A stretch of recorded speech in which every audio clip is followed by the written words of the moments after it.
Today I want to talk about what you're focused on, and because what you're focused on is really going to determine where you go in life, and where you're looking is where you're heading. And so many times we get focused on the immediate distractions of life, and we take our focus off of what our goals are and where we're trying to go in life and what we're trying to achieve in life. You know, I was reading a story the other day about a woman who lost an $80,000 diamond in the toilet. Fell off a ring, fell into the toilet. Well, you know, you stop and think about that. You know, you could get focused on the toilet, or you could get focused on the diamond ring. I assure you, she focused on the diamond ring and forgot about what the toilet was and went in there and got that diamond ring. And so many times, you know, we got to focus on what's really precious to us and what's really valuable, so we can get what it is that we're after.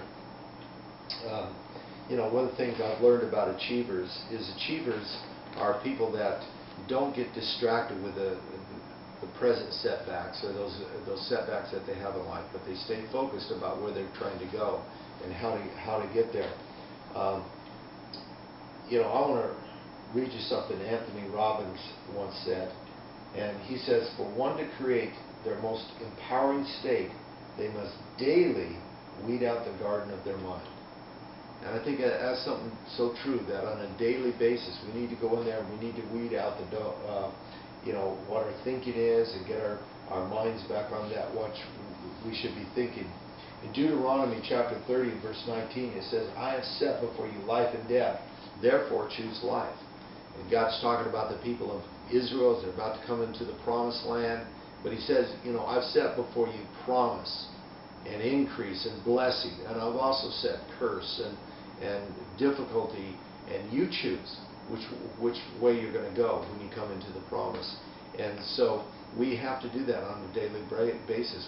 We don't want to be focused on difficulties, focused on the curses and the destructive things in this world.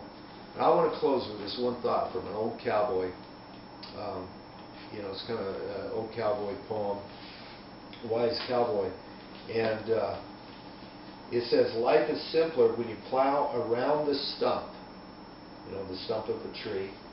"Words that soak into your ears are whispered, not yelled."